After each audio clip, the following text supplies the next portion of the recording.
Hello friends, मैं गौरव। और क्या आप इस बात पे यकीन करोगे कि अबे जल्दी बोल, कल सुबह पनवेल निकलना है। तुलाने की उम्र में एक बंदे ने, मेरा मतलब एक बच्चे ने, एक नई भाषा ही इन्वेंट कर दी? या फिर किसी ने 14 साल की उम्र में ही पूरे देश की मिलिट्री की हिफाजत की जिम्मेदारी ले ली हो? I just completed 42 projects and 8 robots. और जहां मैकेनिकल इंजीनियर के बच्चे मशीन का एम तक नहीं जानते, वहां पर इस बच्चे ने महज 11 साल की उम्र में पूरा का पूरा पानी में बात करने वाला यंत्र ही बना दिया। और किसी ने तो अपनी गर्लफ्रेंड या बीवी पर नहीं, बल्कि अपने दादाजी पर नजर रखने के लिए एक स्पाई। वेल फ्रेंड्स, आज मैं आपको मिलाने वाला हूं कुछ ऐसे बच्चों से जिन्होंने छोटी छोटी उम्र में कुछ ऐसे बड़े काम कर दिए जो कई बड़े बड़े लोग भी नहीं कर पाए। जिस उम्र में हम एक लॉलीपॉप के लिए अपने मम्मी पापा के नाक में दम कर देते थे, उस उम्र में ये लोग, ये बच्चे बड़ी बड़ी कंपनियां खड़ी कर रहे हैं और करोड़ों के मालिक बन रहे हैं। तो चलिए फ्रेंड्स, मिलते हैं हमारे छोटे उस्तादों से in our today's video titled Inventions Made by Children That Made Them Millionaire. Number 1, पानी में चपड़ चपड़ चपड़। अब भाई लोग, एक बात बताओ, इंसान शांति पाने के लिए कहां कहां जाता है? पहाड़ों पे, हवाओं में, लेकिन इन सब जगहों में कोई ना कोई चपड़ चपड़ करने जरूर आ जाता है। लेकिन एक जगह है जहां जाते ही सबकी बोलती हमेशा के लिए बंद हो जाती है, और वो जगह है अंडर वाटर, जहां रहता है हमेशा पिन ड्रॉप साइलेंस। या कह सकते हैं रहता था, क्योंकि कुछ लोगों को इतनी, और उसने डिस्कवर कर लिया, इन्वेंट कर लिया एक ऐसा यंत्र जिसे लगाकर आप पानी के अंदर भी चपड़ चपड़ कर सकते हो। well फ्रेंड्स, 11 साल का एक बच्चा रिची स्टैचोस अपने पापा के साथ अंडर वाटर डाइव करने जाता था, जहां उसे काफी सारी रंग बिरंगी मछलियां देखकर काफी एक्साइटमेंट होती थी। इस लड़के का उनसे भी बदतर हाल होता था। इसे उसी वक्त सारी बात, मेरी रंग बिरंगी फिश। और अब ये कोई किम जोंग थोड़ी ना है कि सब कुछ इसके मर्जी के हिसाब से ही होगा। लेकिन अब लगी है प्यास, तो बुझाना पड़ेगा फास्ट फास्ट, जिससे वो अपने बाप का भी शांति भंग कर सकता था और बता सकता था, डैड देखो ये मछली, वो मछली, और डैड देखो वो गुलाबो आंटी जिसके साथ आप घूमते हो, मम्मी को बोलने के लिए मना। लड़के हो तुम, चुप रहो। Let's get back to the topic. इस मशीन का नाम रखा गया द वाटर टॉकी, जिसमें वो अपने पापा से अंडर बनाया कि बहुत ही छोटी सी उम्र में इस बच्चे ने अपनी एक कंपनी भी स्टार्ट कर दी। और वाटर टॉकी के अलावा बच्चों के लिए कितने सारे वाटर टॉयज इसने डिजाइन किए। और इस इन्वेंशन की वजह से रिची इतना रिच हो गया कि दुनिया के सबसे छोटे एंटरप्रेन्योर्स की लिस्ट में इसका नाम आ गया और इसे एक अवार्ड भी मिला। नंबर 2, जासूस बच्चा। कहते हैं 14-15 साल की उम्र में जो पहला प्यार होता है,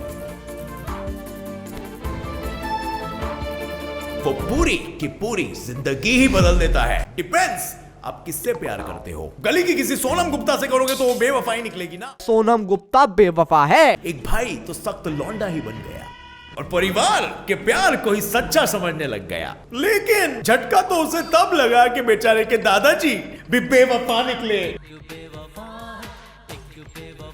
ड्रामा छोड़ो, एक्चुअली में बात यह है कि दादाजी को थी एक बहुत ही दर्दनाक बीमारी, जिसमें वो इधर उधर भागने लगते थे और कभी कभार तो खुद को हर्ट भी करते थे। लेकिन इस प्यार में वो जरा भी धोखा नहीं खाना चाहता था, और इसीलिए अपनी प्यार को बचाने के लिए उसने बना डाला एक ऐसा सेंसर डिटेक्टर जो अब 24/7 जहां जहां दादाजी जाएंगे वहां वहां पोते की नजर साथ लेके जाएंगे। और अब भाई लोग, आप यकीन नहीं करोगे, मगर इस आविष्कार के लिए इस बच्चे को $50,000 मिले। एक्चुअली केनेथ शिनोजुका नाम के इस लड़के ने एक ऐसा सेंसर डिटेक्टिव डिवाइस बनाया जो किसी के भी सॉक्स में आसानी से फिट हो जाता है। आप अपने फोन से उसका सेंसर कनेक्ट कर सकते हैं और अब जो भी इसे पहनेगा उसका लोकेशन सीधा आपके फोन स्क्रीन पर आ जाएगा। और हालांकि इस डिवाइस का इस्तेमाल कुछ ठरकी दादाजियों पे भी किया जा सकता है, जो वैष्णो देवी के नाम से मनाली देवी की यात्रा पर निकल जाते हैं और प्रभु मिलन की उम्र में कन्या मिलन का लुत्फ उठाते हैं।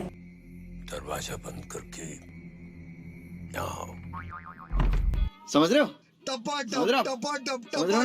नंबर 3, ओवरथिंकिंग का फायदा। अब फ्रेंड्स, क्या बचपन में आप किसी मेले को किस्म के थे, सोच रहे थे मैं स्टंट तो करूं, मजा तो आएगा, ब्यूटीफुल तो लगूंगा, लेकिन कहीं हड्डी पसली ना टूट जाए, और इसीलिए भाई फुल ऑन टेंशन में आ गए। लेकिन अचानक से इन्हें एक आइडिया आया, और इस आइडिया ने इन्हें सड़क से उठा के करोड़पति बना डाला। सबसे पहले इसने प्लास्टिक का एक कैनवस एक रेक्टेंगुलर स्टील के फ्रेम में लगा के देखा, लेकिन भाई जैसे ही कूदा वैसे ही गिरा सीधा धपाक से नीचे, और फिर धीरे से इसे ख्याल आया कि क्यों ना प्लास्टिक की जगह पे मैं नायलॉन का इस्तेमाल करूं। लेकिन अब की बार जब महाशय कूदे तो इनकी भिंडी सी पतली नाक चपटे थेपले की तरह बन गई। लेकिन भाई के सर पे सवार था स्टंट का दीवानापन, और बस फिर क्या था, भाई ने लिया another risk and tried once again. और अब की बार मोदी सरकार नहीं, भाई ने ज्यादा स्ट्रेचेबल नायलॉन शीट फ्रेम में लगाया। और फाइनली उनका ये आइडिया रंग लाया, और इस बार तो वो इतना खुश था कि अपने ही ट्रैम्पोलिन में 2-3 माले ऊपर कूद कूद के उछलने लगा। और अब उनको देखने के बाद सारी आंटियों ने पूरे मोहल्ले में ये खबर वायरल कर दी, और ये सबको बहुत पसंद आया। 16 साल के छुटंकी लड़के का बिजनेस इसी तरीके से चल पड़ा। लेकिन अब समस्या ये आ रही थी कि इस ऊंचा ऊंचा कूदने वाले झूले को क्या नाम दूं? और जरा सोचने के बाद जॉर्ज भाई ने इस विचित्र मजे दिलाने वाली मशीन, वो वाली नहीं है, ये वाली मशीन का नाम ट्रैम्पोलिन रख दिया, और एक ट्रेडमार्क के साथ रजिस्टर भी कर दिया, जो कि आज खुद में ही एक स्पोर्ट बन चुका है। नंबर 4, आर्मी का रक्षक। अब भाई लोग, हर एक देश की आर्मी, लेकिन क्या ऐसा कभी पॉसिबल हुआ है कि एक बच्चा पूरे के पूरे आर्मी का रक्षक बन गया हो? सवाल थोड़ा अजीब है ना, लेकिन ये बहुत बड़ा सच है। महज 14 साल की उम्र में ये लड़का बन गया आर्मी का हीरो, और ऐसा महापुरुष मौजूद है और कहीं भी नहीं बल्कि हमारे ही देश में। जरा इधर आना। पहले बता दूं आपको कि अगर पापा मम्मी बैठे हैं तो ये वीडियो को मत चलाना, क्योंकि आपकी वाट लगने वाली है। Hold it. Don't move. लगेगी ना, ये 14 साल की उम्र में फाउंडर ही नहीं बल्कि अपने कंपनी का सीईओ भी बन के बैठा है, और हम क्या कर रहे हैं? तो चलो एनीवे, ये कड़वा घूंट हजम करके मैं आपको इस अब्दुल कलाम के द्वितीय के बारे में कुछ बातें बताता हूँ। ये छोटा पैकेट बड़ा धमाका गुजरात के अहमदाबाद का रहने वाला है। इसका नाम है हर्षवर्धन जाला, जो एरोबैटिक्स नाम की कंपनी का फाउंडर और सीईओ दोनों है। इसकी कंपनी ने बनाया एक ऐसा ड्रोन, जो ड्रोन आर्मी को इतना पसंद है कि सरकार ने इसके साथ 5 करोड़ का समझौता किया है। अगर बात करें इस ड्रोन की, तो इसमें ऐसा क्या खास है जो आर्मी इतना पैसा देने को रेडी है?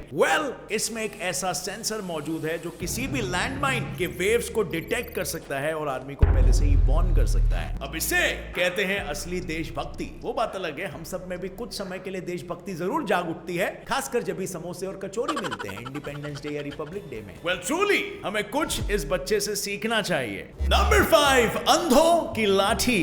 अब भाई लोग, मुंह छुपाने का वक्त एक बार आ गया, क्योंकि जिसकी बात मैं करने वाला हूं उसने 3 से 4 साल की तुतलाने वाली उम्र में एक नई भाषा का ही निर्माण कर लिया, और वो भी ये भाषा पूरे के पूरे दुनिया में बोली जाने वाली है। हर डॉलर, यूरो और रुपये, यानी हर देश की करेंसी पर आपको ये भाषा देखने को मिल जाएगी।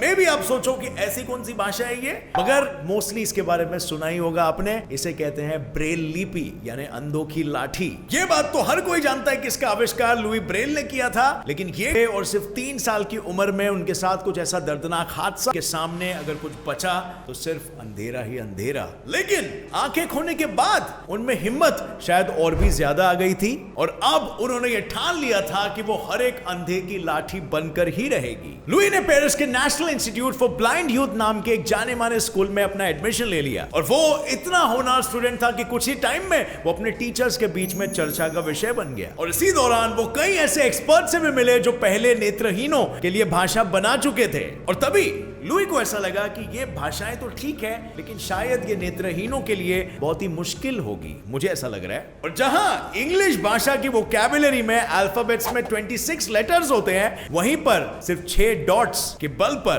ब्रेल लैंग्वेज में इन्होंने सारे के सारे शब्द लिख दिए। सिर्फ 6 डॉट्स का यूज करके पूरी की पूरी लैंग्वेज और वोकैबुलरी बना दी। Unbelievable, right? और हैरान कर देने वाली बात तो यह है कि उस समय लुई की उम्र बस सिर्फ 15 साल की थी। तभी उनके इस आविष्कार को इतना पसंद किया गया कि आज भी पूरी दुनिया में नेत्रहीन लोग आम भाषा को जानने के लिए इस भाषा का प्रयोग करते हैं। लुई के ये वंडरफुल इन्वेंशन ने लाखों अंधे लोगों को अपने अंधेरी जिंदगी से बाहर निकालकर उजाले की ओर लाया है, और उन्हें भी अपनी जिंदगी में ज्ञान का दीपक जलाने में मदद की है। नंबर 6, ठंडी में दे गर्मी का एहसास। हर बार गर्म करके ठंडा ही छोड़ देते हैं। अब भाई लोग, सर्दियों का मौसम बहुत ही बेरहम हो सकता है, जैसे आप जानते हो, लेकिन इसके बावजूद भी कुछ लड़कियों को स्लीवलेस, बैकलेस, शर्मलेस ड्रेस पहन के अपना फैशन सेंस जरूर दिखाना होता है, और साथ में ठंड से भी बचना है। तो करे तो क्या करे? अब ये भी मुझे सिखाना पड़ेगा। हाँ।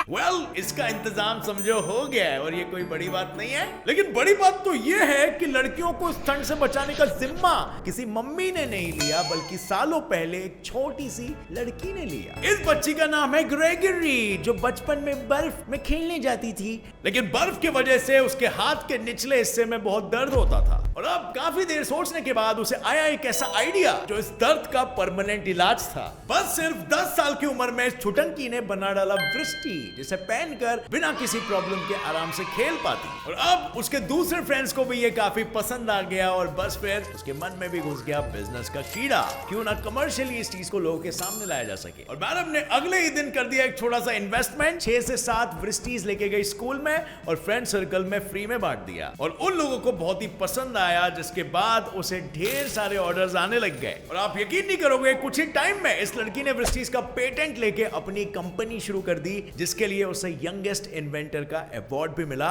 और देखते ही देखते इस भोली सी दिखने वाली लड़की ने करोड़ों का एम्पायर खड़ा कर दिया। नंबर 7, छोटी दादी अम्मा। दादी अम्मा मान जाओ। अब फ्रेंड्स, कहते हैं यहाँ तो बचपन से ही दादी अम्मा होती है, आपने तो भी नहीं बताया था आप खून पीती हो। जिनको हर चीज में खड़ूस सासू माँ की तरह कुछ ना कुछ नुक्स निकालना ही होता है। मैं बात कर रहा हूँ कैसिडी गोल्डस्टेन नाम की एक लड़की की, जिसे ड्राइंग करना तो बहुत पसंद था ही, लेकिन कलर करते समय जो